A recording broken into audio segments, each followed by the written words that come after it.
Police sub inspector পরীক্ষার প্রশ্ন 841/2025 এর বর্গমূলকে কত দিয়ে গুণ করলে গুণফল 1 হবে? এ 45/29, 2025/841, সি হচ্ছে 55/39, ডি হচ্ছে 39/45। বলেছে এই যে সংখ্যাটি রয়েছে 841/2025, প্রথমে এর বর্গমূল বের করতে হবে, তারপর সেই বর্গমূলটাকে কত দিয়ে গুণ করলে গুণফল 1 হবে।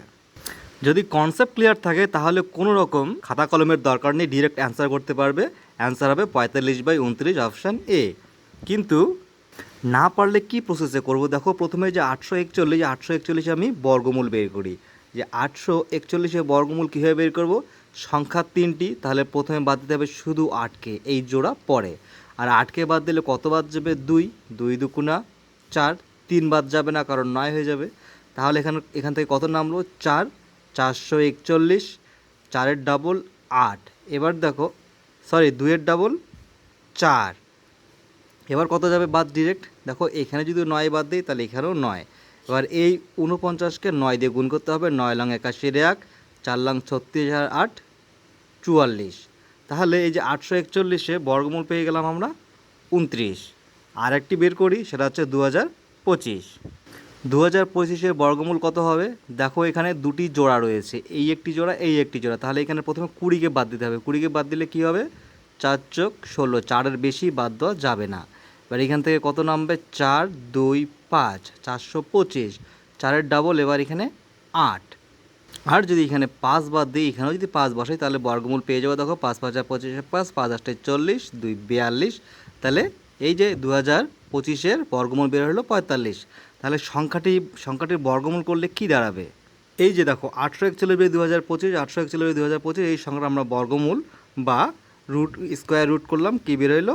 অ্যান্সার বেরোলো 29/45। এটি হচ্ছে 29/45 বর্গ রুটের ফলাফল। কিন্তু প্রশ্ন করেছে যে এই এই বর্গমূলটাকে কত দিয়ে গুণ করলে গুণফল 1 হবে। তাহলে যেহেতু বলছে গুণ করলে, তাহলে আমরা যদি ডিরেক্ট উত্তর লিখি 45/29, সেটাই হবে উত্তর। 45/29 সেটাই হবে উত্তর।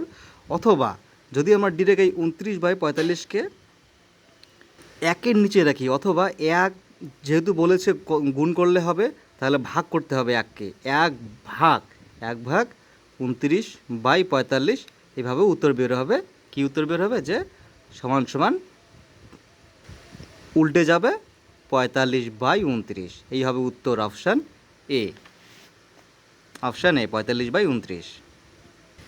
আগের অঙ্কটি যেমন বর্গমূল নির্ণয়ের অঙ্ক ছিল, এটি আরেকটি বর্গমূল নির্ণয়ের অঙ্ক। দেখো, সামনের সারিতে সর্বাধিক সৈন্য নিয়ে একটি বর্গাকার সৈন্যব্যূহ রচনা করা হলো। মোট 63,535 জন সৈন্য নিয়ে এরূপ সজ্জায় 31 জন সৈন্য বেশি হলো। সামনের সারিতে কতজন সৈন্য ছিল? 256, 252, 265, 228। কিচ্ছু না, ডিরেক্ট এই যে 63,535 আছে, এখান থেকে বিয়োগ করতে হবে 31, তারপর যে সংখ্যাটি বেরোবে সেটার করতে হবে কি? বর্গমূল। এবার বর্গমূল কীভাবে করবো? দেখো, এই সংখ্যাটি 63,535 থেকে বিয়োগ করলাম 31, তাহলে সংখ্যাটি আসলো 63,504। এই যে এবার 63,504-কে আমরা বর্গমূল করব। দেখো কয় জোড়া আছে? এই পিছনে 1 জোড়া, এখানে 1 জোড়া, এখানে 6 একা। তাহলে আগে 6-কে বাদ দিতে হবে। তাহলে 2 দুগুণা 4, 4-এর পর এখানে নামলো 2, ডিরেক্ট 35 নামছে। এবার একটি জোড়া নেমে গেল। এবার 2-এর ডাবল কত? 2-এর ডাবল হচ্ছে 4। এবার কত বাদ দেওয়া যেতে পারে? সবচেয়ে সর্বোচ্চ যে সংখ্যাটিকে আমাদের এখানেও বাদ দিতে হবে, এখানেও বাদ দিতে হবে, আমি 5 বাদ দিচ্ছি। সর্বোচ্চ 5ই বাদ যাবে। 5 5 25-এর 5, 4 5 20, আর 2 কত? 22। এখান থেকে কত নামবে তাহলে? এখান থেকে নামবে শুধু 10। আর এই যে এবার 0 4, এই জোড়াটা একবারই নেমে যাবে একসাথে। এবার কত বাদ যাবে? দেখো, এই যে এখানে 25 রয়েছে, এবার 25-এর ডিরেক্ট ডাবল হবে এখানে। 25-এর ডাবল কত? 50। এবার কত বাদ যেতে পারে? যেটা মিলে যাবে এই 1004-এর সাথে, এখানেও বাদ দিতে হবে, এখানেও বাদ দিতে হবে।